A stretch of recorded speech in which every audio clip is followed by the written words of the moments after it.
Are you saying there's an absolute distinction between Lou Reed post Velvet Underground and Velvet Underground? I thought I knew what I was saying, but if I listen to you much more, maybe I won't.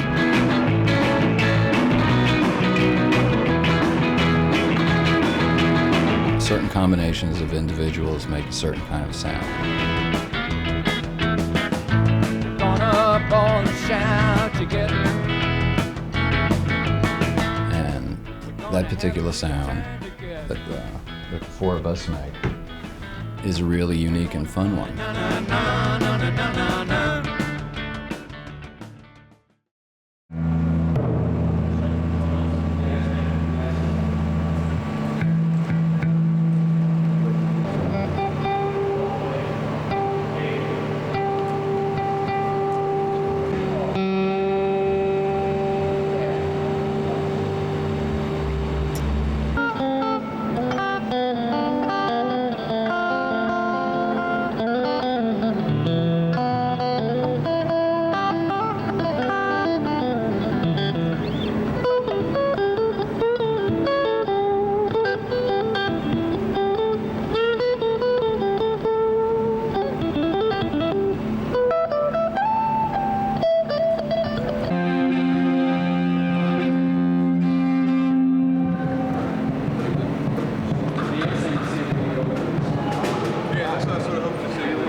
okay there, Steve?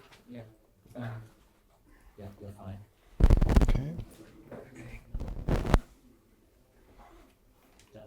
Who can address the first question to? I got it. Ladies first. Ah. This is England, remember?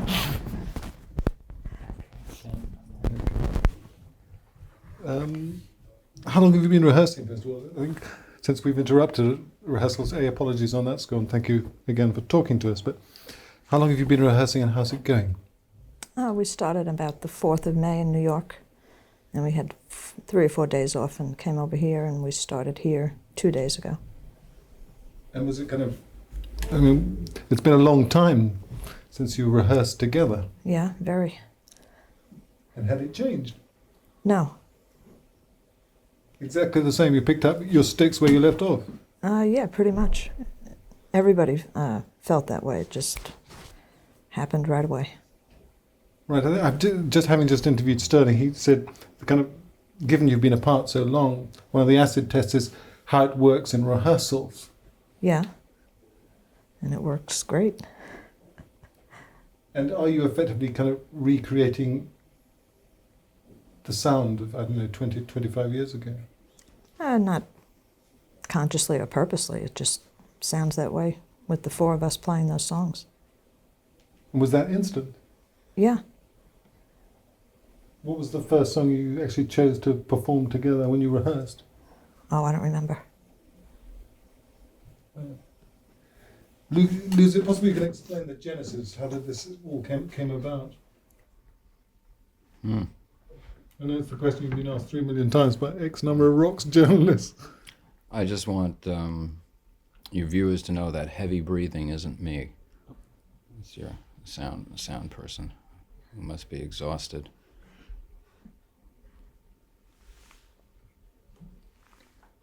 The genesis, let's see, the genesis.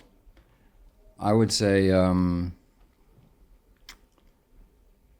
we were all in attendance at a Warhol exhibition at the Cartier Foundation had in Paris. And John and I were there doing a little part of a piece called Songs for Drella. And Maureen and Sterling were there. And we all played together impromptu. Very impromptu. And we had a lot of fun. And then we were all touring Europe together in various combinations. So we ended up all playing together musically in various combinations and permutations, and we thought, this is such fun, wouldn't it be great to just get together to play for fun in New York, just for us. So we did, and we had fun, and then we thought it would really be great to have the fun of playing in public. And maybe people who had always said, gee, wish we'd seen the Velvet Underground, well, they'd have a chance. Is that why you've come to Europe? We came to Europe because this seems to be a place where we could play and have the most fun. What do you mean by that? I mean, it's equal fun playing in New York, surely. Europe seems more receptive. Why do you think that? I think they're more interested in things American. Do you think that's always been the case with the band? I think America likes English bands a lot more than England might. That's a fair point. But with regard to the Velvet Underground, if you go back to the 60s, do you think the interest was probably greater this side of the Atlantic than it was at home? I think we sold 30 records in toto when we were actually together. So not having been to Europe at that point, I have no way of knowing. But were you aware then of European interest?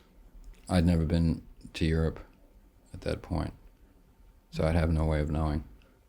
Okay, going back to what you said in terms of kind of the impromptu feel of playing together, was there a sense of this is the best band I've had to ever, fronted, and therefore it's worth getting back together again? It was a sense of this particular unit does a particular thing that's really great that only these 4 individuals, counting myself, get this particular sound, and wouldn't it be nice to have access to it when we all felt like playing, aside from our individual careers? I find that slightly hard to understand because you've made a lot of kind of solo albums since. Yeah. And, I mean, arguably some people say the Velvet Underground is to a large extent the sound of your voice to an extent and your lyrics. Are you saying there's an absolute distinction between Lou Reed post Velvet Underground and Velvet Underground? I thought I knew what I was saying, but if I listen to you much more, maybe I won't. What I thought was that certain combinations of individuals make a certain kind of sound, and that particular sound that the 4 of us make is a really unique and fun one. There are other aggregations I'm part of, and they have their own sound, but they don't make this particular sound, and I like all of it. But if I want to hear this one and have the fun of playing with Maureen, Sterling, John, you have to have Maureen, Sterling, John to do that. What I've been told so far, can I ask this more in the, to an extent, it's the old catalogue of music. But Timeless music, please. Okay, timeless music. Non-trendy. In fact, last time I looked, more of it is being recorded now by other people than ever before, which I find interesting. I mean, are you flattered by that? Sure. Is there going to be more new? Is there going to be new music? Maybe. Is that kind of dependent on how things go in rehearsals, whether it gels? Yeah. Yeah. I mean, there's some things we're working on. It depends how it comes about, how it sounds. And Maureen has sworn us to secrecy, so You're not allowed to say. we're not allowed to say. The strictest member of the group is right to my left. I have to be very careful. Well, it'd be wonderful if there were some new songs. I mean, given that time created those, do you think that's your best ever work, in fact? That work with the Velvet Underground? I think it's part of the work I do.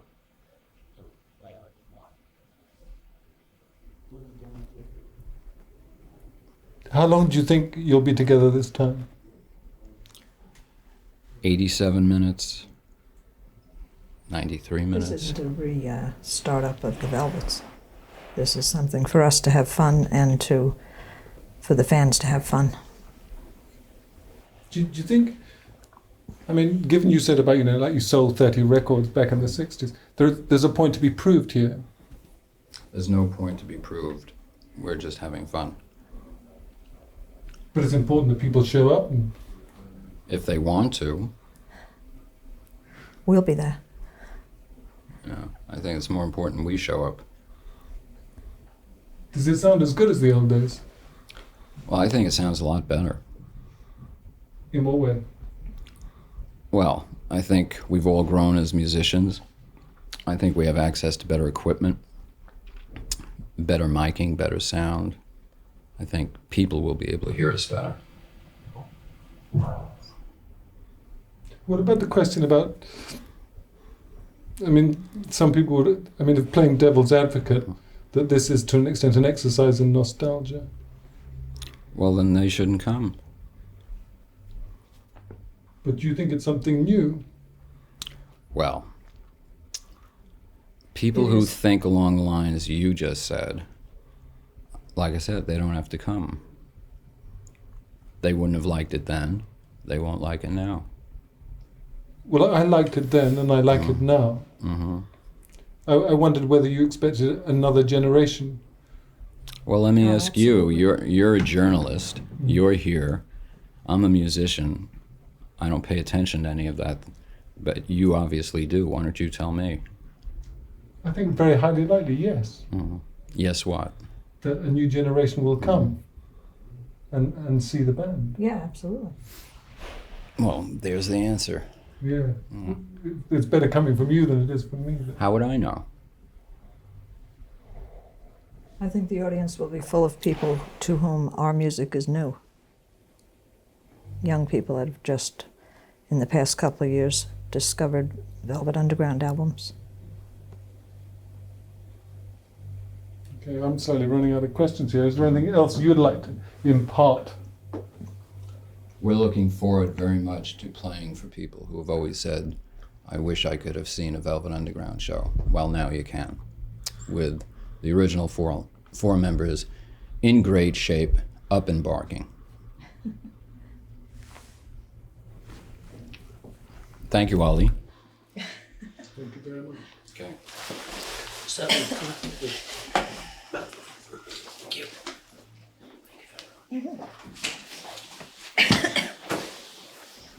Thanks. Thank you. Thank you.